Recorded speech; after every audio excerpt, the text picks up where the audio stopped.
chosen. He shall be exalted and extolled and be very high. And be very high, Isaiah said.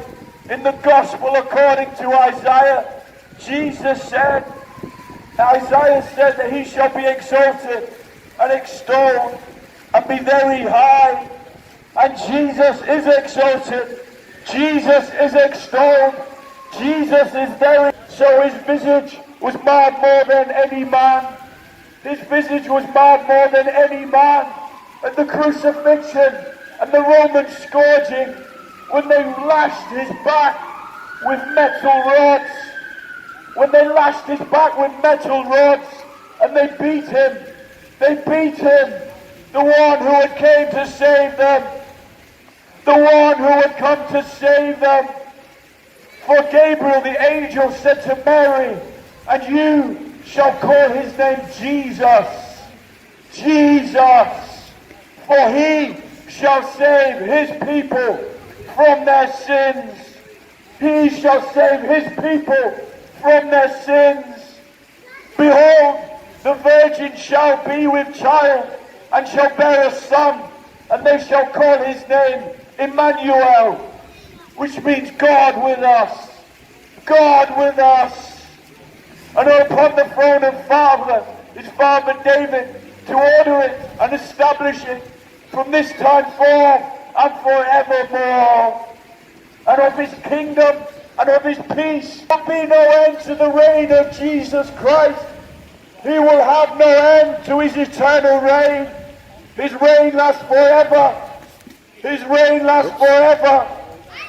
Jesus said, I am the Alpha and the Omega, the beginning and the end, the first and the last, the Almighty, the Almighty. Jesus was declaring what God spoke through Isaiah when he said, I am the Alpha and the Omega. I am the beginning and the end. Before me no God was formed, neither shall there be after me. Even I am the Lord, and besides me there is no Savior. Besides me there is no God.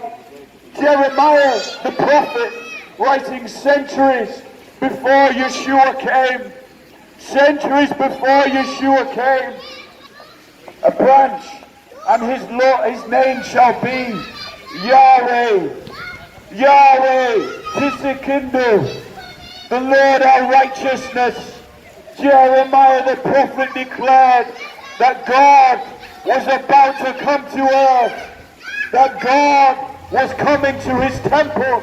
In the book of Malachi, the last book of the Hebrew Bible, the last book of the Old Testament, these words ring true. And the messenger of the covenant, will suddenly come to his temple. Behold, behold, he is coming.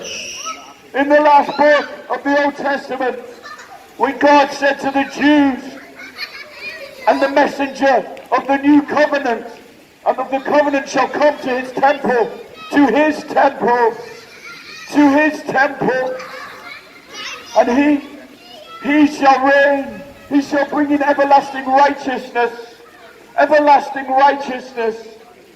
For blindness in part has happened to Israel. For blindness, for God has committed them to disobedience, that he may have mercy on all.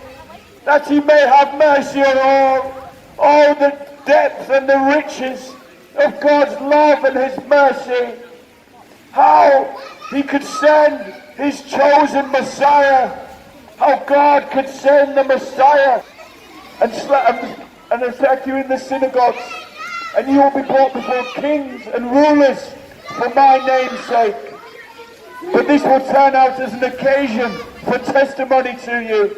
Therefore settle it in your hearts when they bring you before the judges, not to meditate beforehand on what you will answer. For I, Jesus said, will give you a mouth and wisdom which all your adversaries will not be able to contradict or resist. And Jesus said, the Spirit of your Father will speak through you. The Spirit of your Father will speak through you. And we come to this area because we love the Jewish people. We love all people. But we know that the Jews are the people of God. The church has not replaced the people of God. The church is the bride of Christ, for the glory of Israel.